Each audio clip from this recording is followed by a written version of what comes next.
લીંબડી ખાતે 61 ચુડા વિધાનસભા ક્ષેત્રના ક્ષત્રિય સમાજના સ્નેહ મિલન કાર્યક્રમનું આયોજન કરાયું હતું, જેમાં મોટી સંખ્યામાં ક્ષત્રિય સમાજના આગેવાનો અને યુવા વર્ગે હાજરી આપી હતી।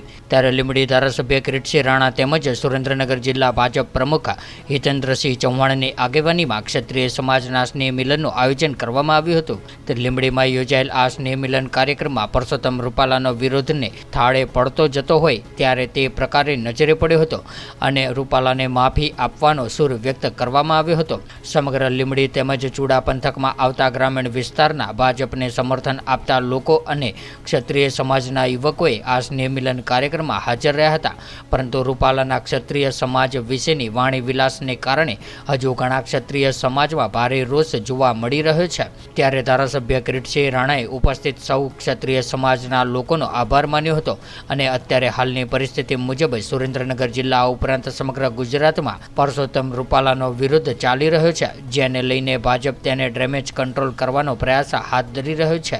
જો કે આ અંગે લીંબડી ધારાસભ્ય કિરીટસિંહ રાણા દ્વારા આવેલા તમામ લોકોનો આભાર વ્યક્ત કરવામાં આવ્યો હતો અને સુરેન્દ્રનગર જિલ્લાના ભાજપ પ્રમુખ હિતેન્દ્રસિંહ ચૌહાણ દ્વારા પણ તમામ લોકોનો આભાર વ્યક્ત કરવામાં આવ્યો હતો। ત્યારે નોંધનીય છે કે આ સ્નેહ મિલન બાદ ભાજપની ચિંતામાં થોડો ઘટાડો થયો હોય અને ડેમેજ કંટ્રોલ થતું જતું હોય અને ઘીના ઠામામાં ઘી પડી રહ્યું હોય તેવું સ્પષ્ટપણે વર્તાઈ રહ્યું છે।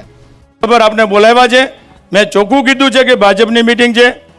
ચંદુભાઈ સિયોરાને એ મોટા એટલે કે મત આપીને લીડ આપણી અહીંની લીંબડી વિધાનસભાની 61 વિધાનસભા લીંબડી ચુડા અને સાયલા આપણી લીડ આપણી જળવાઈ રહે, આપણી વિધાનસભા જળવાઈ રહે, આપણે જળવાઈ રહી અને ભવિષ્યમાં પણ આપણું કામ ક્યાંય અટકે નહીં, એના માટે આપ સૌને મારે ત્યાં બોલાવ્યા છે, એક સ્નેહ મિલનના નાતે એકબીજાની વાતોને શેર કરવા માટે। तो व्हाट्सएप, ट्विटर, फेसबुक, इंस्टा जहाँ भी आपका अकाउंट है, इसे शेयर बटन के द्वारा वहाँ पर शेयर करें।